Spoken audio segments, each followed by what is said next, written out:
I do not mind seeing people coming abroad. Remember earlier when we were talking, I said the coming out, going to school gives you a different experience. But one thing that is not working is the people who believe. But if they are not at home, it means a total failure. Okay, and this is for everyone in the wherever they go. If you come to a new country, make sure you connect. You look around. Make sure you connect with the people you believe can help, can coach you to be successful. Sometimes you even don't know what you are looking for, but just approach them and get as much advice as you can. That's what I will advise them to do.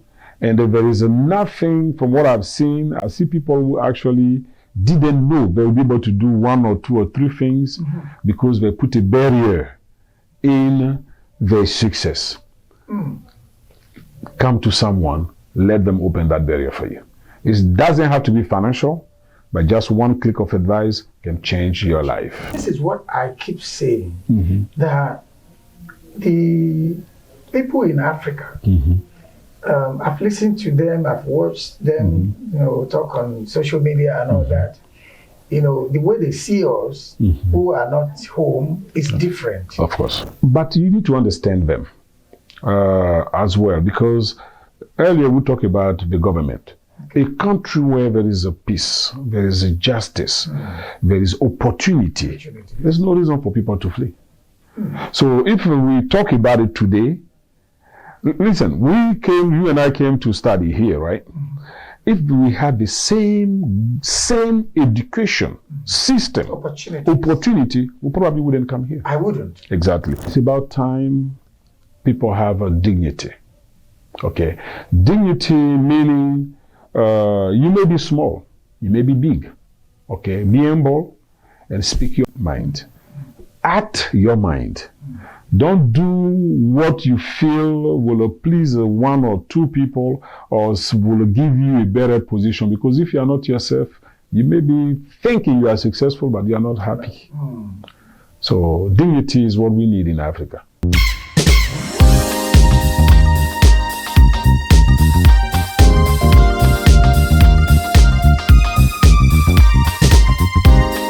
Welcome to African Voices Abroad on CBI Community Network. My name is Lanre Omotoso. My guest on today's episode is an iconic Ivorian community leader, accomplished accounting and financial management professional, and a man who is reputable for making significant impact not only within the Ivorian diaspora community, but also in the entire state of Indiana. Please welcome Mr. Tino. Mr. Tino, you're welcome to my program. Thank you. It was a pleasure. Yeah. So, Mr. Tino is the executive director of FN Financial Services. And he has been around for quite some time. So it's a pleasure having him in the studio to have a chat on how things are going around him in the community, among the Ivorian community, the state of Indiana, and back home where he is from. Let me start by your name, your trade name, your business name that we all know is Tino. Yes. Is that your name or do you have other names? I actually go by Tino because that's an easier way. Let me tell you, my actual name is Florentin Mbeso. In the Ivory Coast, everybody whose name ends by T-I-N, we usually call them Tino. Oh, okay. That's where the Tino comes from. And for all this time, that's the way people have been calling me, Tino. Okay. Yes, it's an easier way. Yeah. All right. So again, welcome to the program. I will start with your origin. Okay. Which is Côte d'Ivoire, right? Yes. And Ivory Coast. Yes. I know it used to be Ivory Coast, and then now it's Côte d'Ivoire, right? Well, it's not a change. Côte d'Ivoire is the French name. Okay, this is how the country has been called. But sometimes many countries where they do translate the French to English. Oh, okay. So Côte d'Ivoire means Ivory Coast. in English. That's exactly what it is. Okay, we are learning. We do not really appreciate it because we want to have one name, but it's been done. So yeah. But well, it's good. It's an identity. Identity, exactly. So we know you as Ivorians. Exactly. And then the country is Cote d'Ivoire. Cote d'Ivoire, that's correct. So Cote d'Ivoire is a French-speaking country, right? Yes. That's the official language. Yes. Do you have some local languages? Oh yes, we do.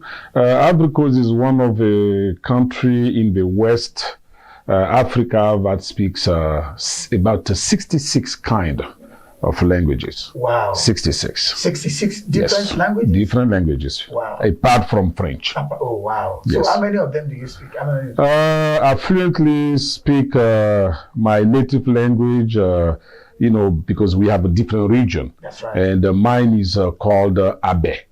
It's from the city of Agboville. Oh, okay. Yeah, it's on the south side. On the south side. Yes. Okay, so why don't you just greet our audience in French and your local language? In French, good morning will mean bonjour. So bonjour à tous. And my native language really is Anou, which means good morning as well. Good morning, okay. Yes.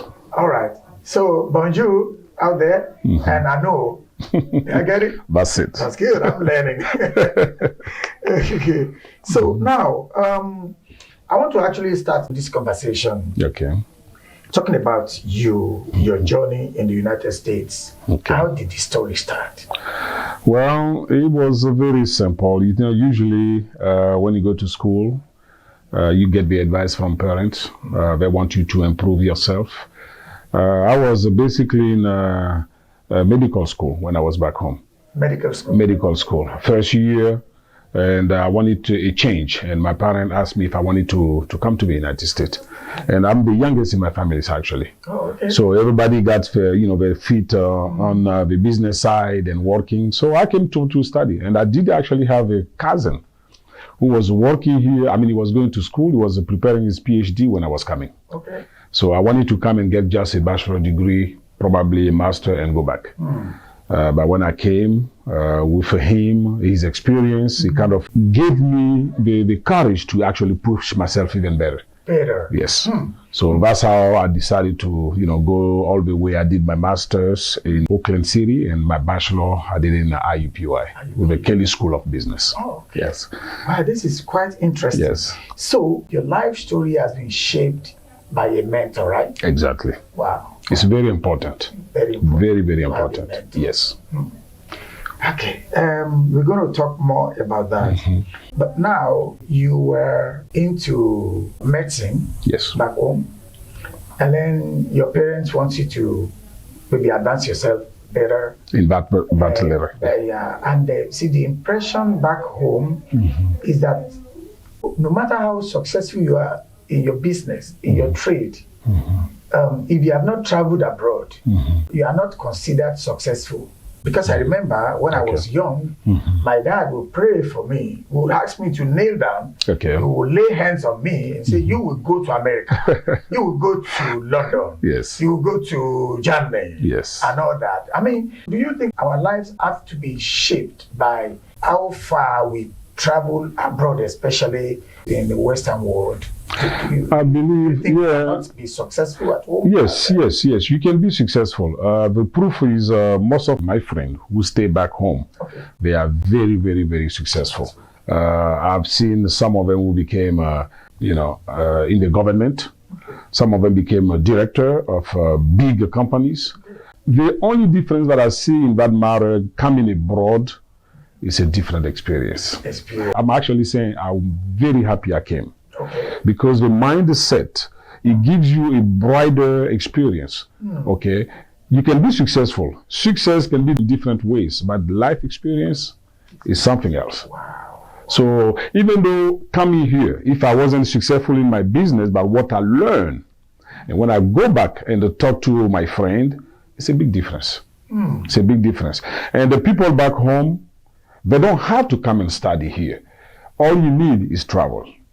I think traveling, come out of your sphere, is very important. Go get some other experience. Even 1 month in a different country, when you go back, there's a difference. That's a difference. Yes.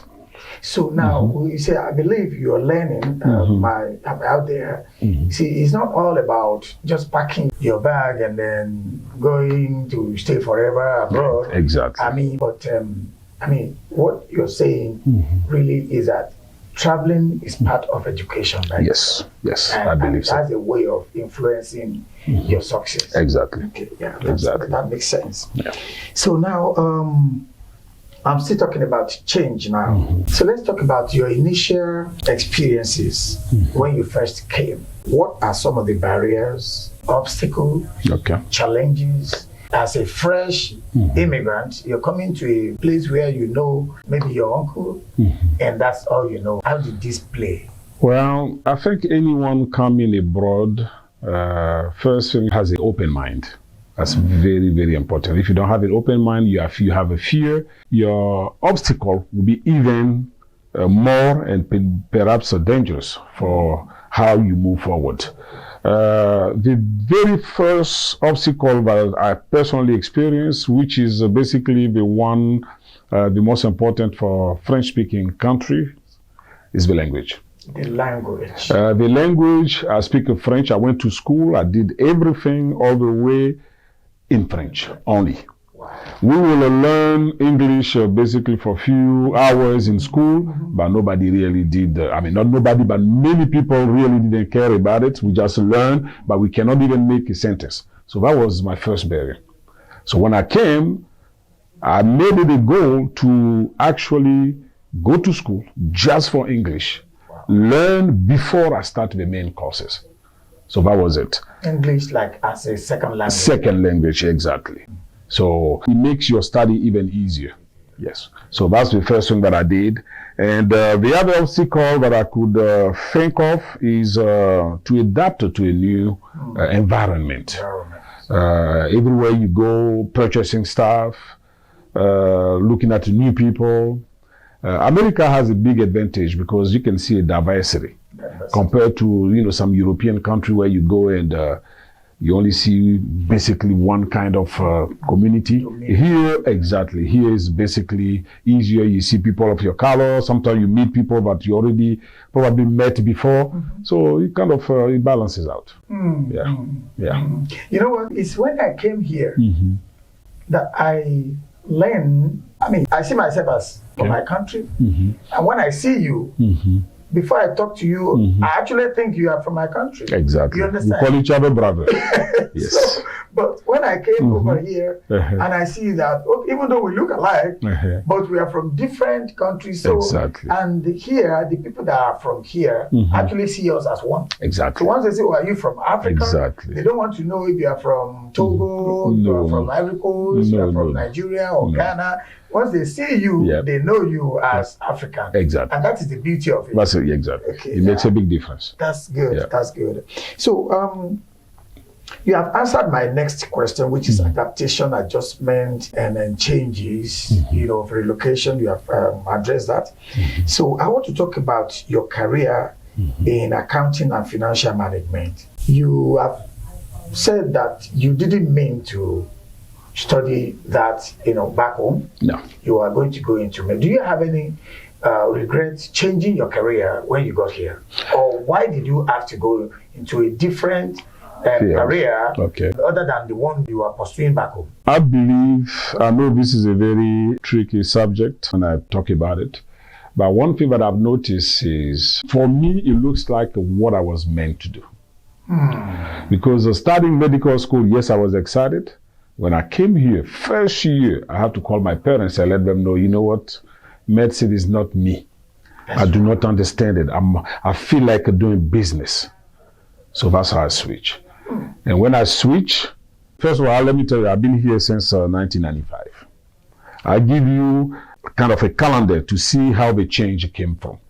So 95, 96, I did a little bit of medical. By the end of 96, I changed and went to Kelly School of Business. In 2000, I opened my first business. Wow. Which was a nightclub. It was called Club Zambezi. So the business aspect started to, get into me. And 3 years later, I opened my insurance business, then accounting. So that's how everything started. Wow. I feel like I was meant to do it. And I feel comfortable, I love it. And that's a... Yeah, so I am picking what you are saying, and it's making a lot of sense to me. And I hope the younger folks that are watching us or have the opportunity to watch us maybe anytime later will learn from these experiences that you are trying to share. Yes. So medicine, as important as people take it, especially in Africa, you later realize that medicine is not you. No. Yeah. So you want to be who you are. Exactly. And that is the problem that many of us have, even abroad. Yes. In foreign countries, we just come, we are looking for money. Yes. We just want to do what everybody is doing that is giving them money. Yes. We're not looking for satisfaction. We're not looking for fulfillment. Yes. So now I can see that, coming that far, you early in life, realize your potentials. Yes. And you know that medicine is just not you. It's not me. What is you is what you're doing now. Yes. Doing now. Yes. And I know, I don't have to be told that you are successful in what you are doing. We thank God for that. Yes. And thank God that you quickly knew it. Yeah. Because some people, they will just beat about the bush for many years before they come back to what they are called out to do. Yes. Okay. So I just wonder, do the Ivorian immigrants in the state of Indiana have any association where they meet and deliberate? Yes, we do. The association, I can't remember exactly when it was created, but it was not before I came. Okay. So we actually, I'm part of the group that initiated the association. We believe that in a community, when you are from the same background, you should get together. So that's how we put everything together. And I was actually, if I remember very well, the third president of that association. Okay. I was way back. And currently, I'm actually... an elder statesman. Exactly. So I currently lead the young community because we believe we should actually coach and help the younger one to take it. We'll still get it together. Yes. That's very good. And then let me just follow up that your response. In what way is the association helping the members of the Ivorian community here in Indiana and also back home? Okay. We did something very special in our community. Yes, we had a president, we have a group of nominated people, but one thing we did, which is basically different from many other communities, is to take the elder and the most experienced to create something different. Which means if there is any issue within the community, we come to them. Oh, wow. And I'm part of that group as well. So we come to them and said it's about 6 people, and the 6 people is actually formed by former president, and the ones who believe have wisdom. So we kind of coach the younger Ivorian to grow and share our experience. That's one thing we do good. Now, if there is any, because sometimes we have parties, but we focus on a situation where somebody from the community may have some issue. Okay. May have a death in the family. So we actually celebrating marriage, we get together. Okay. So we help whether it's good for the good or for the bad news as well. So. Yeah. Okay. Well, let me just recap on that. You have something that I have not seen. I don't know if it exists, but I've not seen other communities do that, whereby the former presidents come together and then form like a caucus where they influence others and younger folks, where they transition the power to them. Yes, we'll do that. Do you think Africa should actually emulate this? Africa in general? Well, If they should, I'll tell you why they should. Because when you look at many of our countries, you will see that there is no real connection among candidates for the presidency. And there's no real connection among former presidents. Because former presidents are already respected. Because whoever becomes a president today, before he became president, he was probably liking one of the proposed president. So for advice, because you can go get advice from one person who can influence you, but a group of people who had experience, they came from there, they live with the situation, pressure and everything, they will be able to actually assist the new president, and it's very key. See, and this is what I keep saying, that the people in Africa, I've listened to them, I've watched them, talk on social media and all that. The way they see us, who are not home, is different. Of course. So I've seen people accuse me of not liking my country. I talk evil about the country. I talk bad. I don't see anything good in them. And I often told them that, you know what? We are actually the people that love our country. Yes. Because we see the other side of the world. And we want our country to look like that. So we cannot like a country where there is no electricity.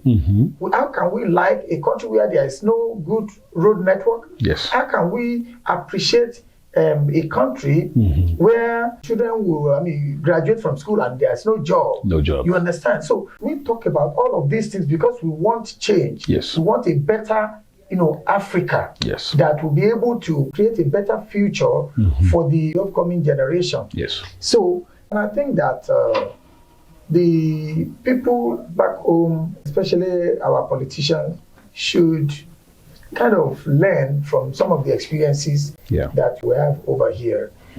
I believe it will help the African society in general. Yes. Yeah.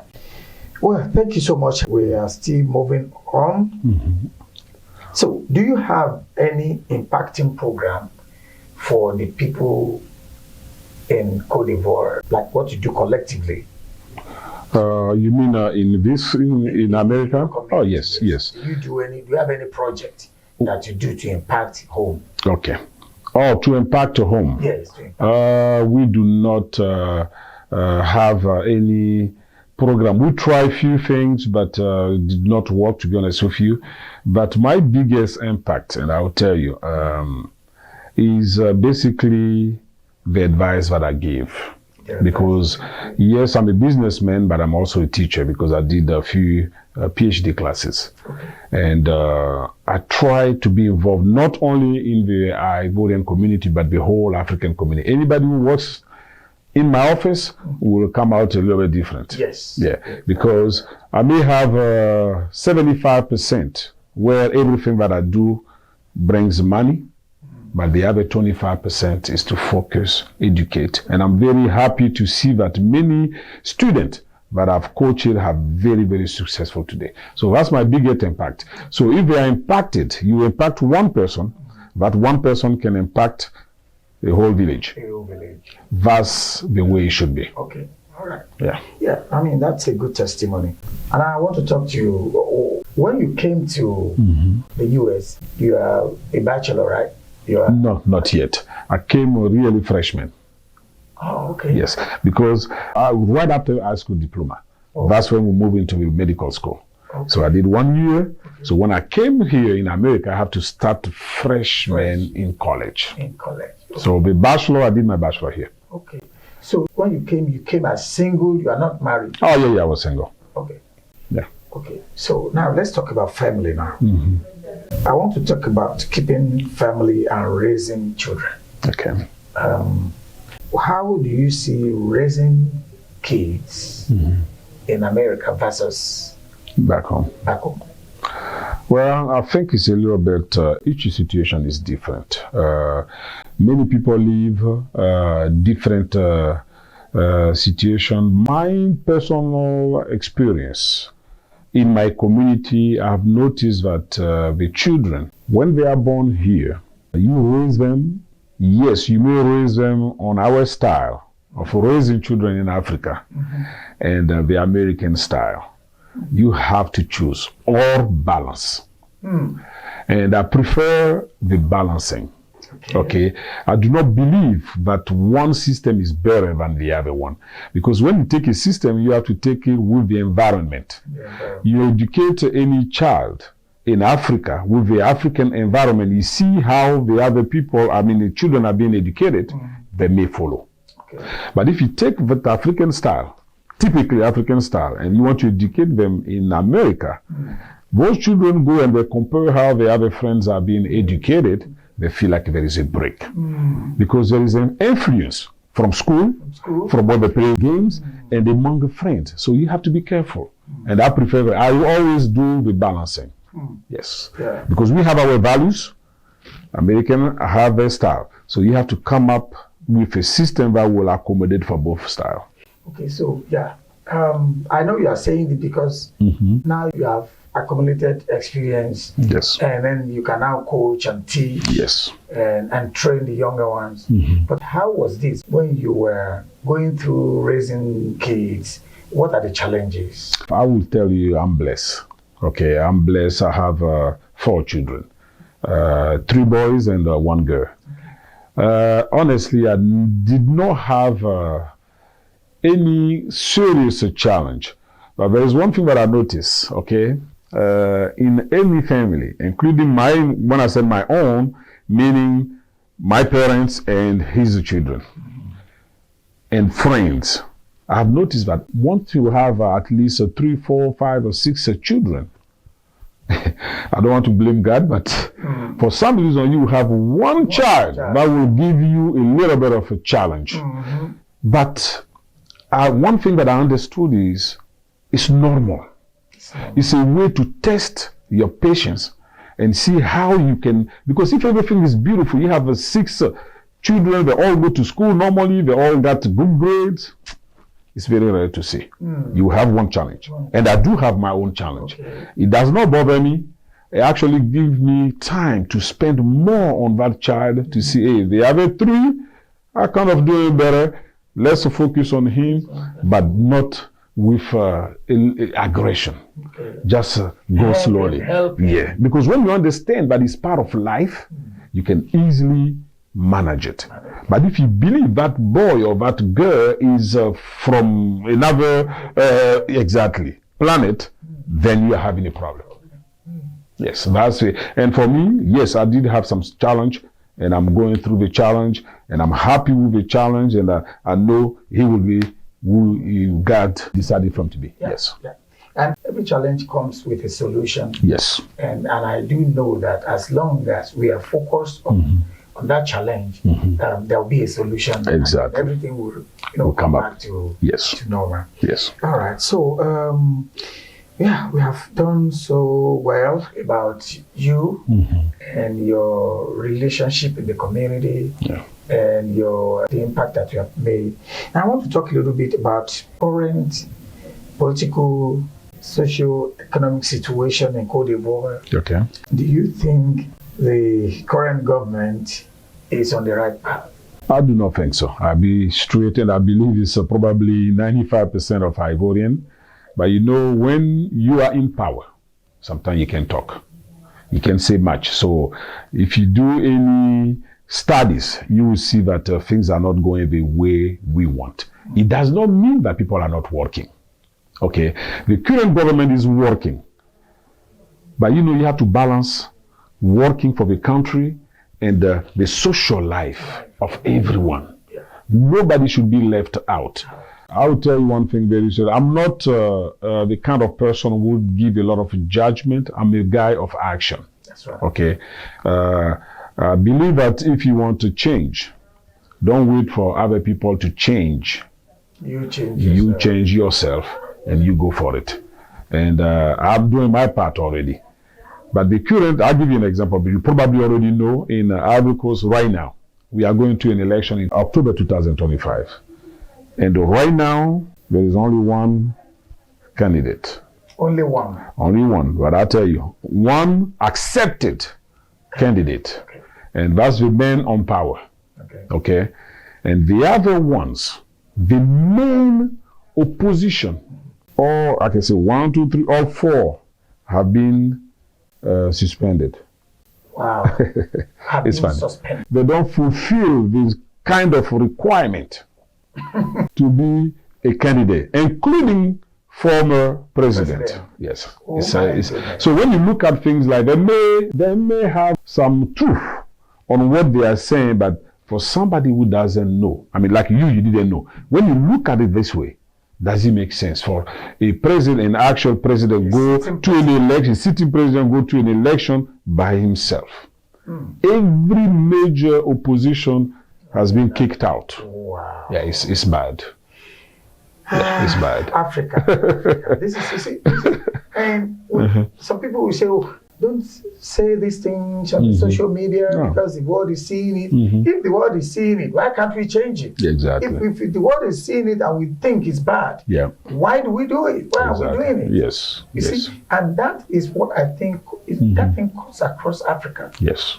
Yes. You see, we don't have leaders in Africa, we have rulers. Yes. Because they just want to dominate us and rule us and then do whatever pleases them. Yes. That is what we see in them. Now you see in some countries, you see people who are supposed to form strong opposition so they can put in place a very powerful checks and balances. Yes. You see them cross-carpeting to join the ruling party because they know that if they join the ruling party, they will have more power and influence. Yes. You know, it's just it's sad. Yes. I was going to ask you some questions around that, but I think it's just general to Africa. Yeah. You talked about your election, the upcoming election. I didn't even know that it's done that bad. Yeah. That only one party is running the election. So what is election in a party running election? Exactly. Exactly. A single party running election, I don't know. That's crazy. It's just unfortunate. So in recent years, we have seen a lot of Africans fleeing the continent to other countries abroad, seeking for greener pastures and asylum and all that. Yes. Do you think this is good for our countries? No, I don't think so. And this is a very critical subject because some people believe every time we have that kind of subject and you talk about it, people believe, oh yes, because you're already here, you are successful, you don't want other people to come. It's a fair point. But when you look at the whole subject, I do not mind seeing people coming abroad. Remember earlier when we were talking, I said that coming out, going to school gives you a different experience. But one thing that is not working is the people who believe. But if they are not at home, it means a total failure. Okay? But you need to understand them as well, because earlier we talked about the government. A country where there is a peace, there is a justice, there is opportunity, there's no reason for people to flee. So if we talk about it today, listen, you and I came to study here, right? If we had the same education system, opportunity, we probably wouldn't come here. I wouldn't. Exactly. And if we had the same opportunity like me, opening a business that I opened without government giving me hard time, I probably would have done it as well. Yeah. When I opened my first business, it took me 10 minutes to open a business in America. Yeah. To open a business, 10 minutes. Right now, I think it takes me 5 minutes. EIN, to get the EIN, I'll do this for many business owners. I do an EIN in 3 minutes. 3 minutes. I do State Secretary of State in about 5. In 10 minutes, your business is open and I print the official document and give it to you. So, but in Africa, especially in my country, you want to open a business, man, it will take you probably 2 or 3 months. Yes. 3 months is better. That's if you know someone somewhere. Exactly. So those kind of things allow people to flee. So you don't know really what to think. I can basically say, yes, there is room for improvement, but the government has to, allow in the country to grow, to create opportunities so the young people don't feel like they have to come out. Yeah. Thank you so much. Before I let you go, can you tell us about your business and what are some of the things you do? Okay. So people can Understand. Yeah. Well, my business is very diverse. I started as an accountant. So I still have my accounting business. I do business taxes, accounting, full accounting, and I also do individual taxes for the end of the year from January to April. So I do this fully. That's my main business, and I started this in 2003. 2003? Yeah, 2003. Then I added insurance. Okay. So I do home, property and casualty. People who need like home insurance, they need car insurance, health insurance, life insurance, I can take care of it. Now, every other businesses that I created, when I mention it, you will see that I did those to actually help the community. There are many people who come to me, they don't speak good English, they are from French-speaking country, so we need to have them, they need a lot of things translated. So I have a translation business as well. Wow. French, English, Spanish. Wow. So any document, professional, immigration document, I do translate those. International driver license, I do translate all those. So that's one part that I added into my business. The fourth thing that I also added, which may look funny, but it's really a major one, is immigration. So I also do immigration. I have a paralegal who works with me. Okay. So I have a lot of partners, and I have lawyers I partner with. So it's a one-stop office where anybody who comes, whatever they need, if I cannot do it right there, somebody will come and help. So my partner will move from wherever they are and they meet at my office because we have a lot of rooms, yes. So they can actually help. So that's one thing. I also added international driver license. Okay. People who drive back home, they come here for the first time. Before they learn the English or learn the new code, the driving code, they can actually translate that driver license to an international driver license, which I also do. It takes about a week, so they can start driving a week later in the country. Then coach them to get an Indiana driver license as well. I'm also involved in real estate. Oh, okay. So anybody who wants to buy a house or sell a house, I'm also involved with other partners. So basically, I put my business in the service of the community. I told you earlier, I enjoy what I do. Yeah. I so much enjoy because sometimes people will come and, I give advice, I help, and by the way, they say, how much do you charge? And I'm very happy to say it's free. Yes. I'm very, very happy to say it's free. From the volume enjoy it. Yes. Volume of business or businesses that you do, I can see that you are called to be a businessman. Thank you, I appreciate it. So, thank you so much. So that's basically what I do. For your time. I also want to ask you, do your children speak your language? Some do better. The youngest one, the two youngest one, they speak actually better. Starting with my third son, then my youngest girl. They speak the language. They speak French. They don't speak our dialect, but they do speak French. Now the oldest one, they barely speak it. They barely speak it, and I'll tell you why. And because my first two children are from an American mother. Okay. And she has raised them until age of 10 and 8 before I decided to actually have them. Okay.